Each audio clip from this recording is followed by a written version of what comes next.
ഇങ്ങനെ അസംഖ്യം വാക്സിനേഷനുകളിലൂടെ ഈ മനുഷ്യരിൽ കൊച്ചു കുഞ്ഞുങ്ങളിൽ മാരകമായ രോഗം വിതരണം ചെയ്യുന്ന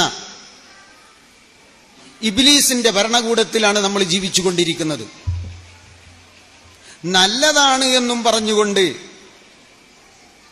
അതിമാരകമായ വിഷങ്ങൾ മനുഷ്യ ശരീരത്തിലേക്ക് കയറ്റിവിടുകയാണ്. നല്ലതാണെന്ന് പറഞ്ഞുകൊണ്ടായിരുന്നു ആദം നബിയെ പഴം തീറ്റിച്ചതും ചങ്ങാതി പണ്ട്. ഇപ്പോഴും അതാണ് നടന്നുകൊണ്ടിരിക്കുന്നത്. അന്ന് അള്ളാഹ് പറഞ്ഞിട്ടുണ്ട്, ഇടത്തുകൂടെയും വലത്തുകൂടെയും മുമ്പിലൂടെയും പിന്നിലൂടെയും ഈ ഇബ്ലീസിന്റെ മക്കൾ നിങ്ങളെ ഉപദ്രവിച്ചുകൊണ്ടിരിക്കും. എന്താണ് കഥ?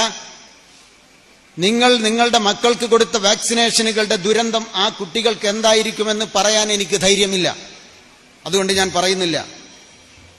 പക്ഷെ മനസ്സിലാക്കേണ്ടതുണ്ട്, 9 മാസം ഗർഭാശയത്തിൽ ഒരു കുഞ്ഞിനെ നിർമ്മാണം നടത്തിക്കൊണ്ടിരുന്നപ്പോൾ എല്ലാ വാക്സിനേഷനുകളും കൊടുക്കാൻ അറിവും കഴിവുമുള്ളവനാണ് പടച്ചതമ്പുരാൻ. അപ്പോൾ ഈ പുതിയ ചെകുത്താന്മാരുടെ വിഷം എന്തിനാണ് കുഞ്ഞുങ്ങളിലേക്ക് കൊടുക്കുന്നത്?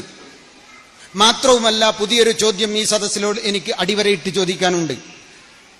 നമ്മൾ ശിർക്കിനെതിരല്ലേ?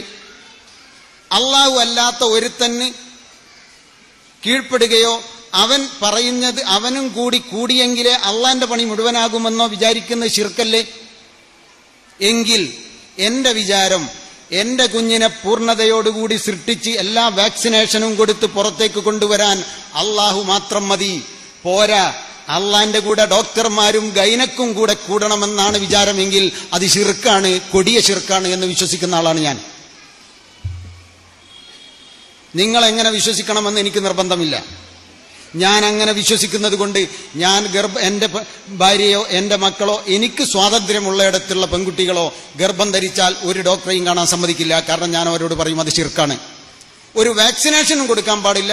അത് കൊടുക്കുന്നതോടുകൂടി അള്ളാഹ്ക്ക് ഇല്ലാത്തത് കൊണ്ട് വേറൊരുത്തന്റെ സാധനം കൊടുക്കുകയാണല്ലോ, അപ്പോഴും അത് ശിർക്കാണ് എന്ന് വിശ്വസിക്കുന്ന ആളാണ് ഞാൻ.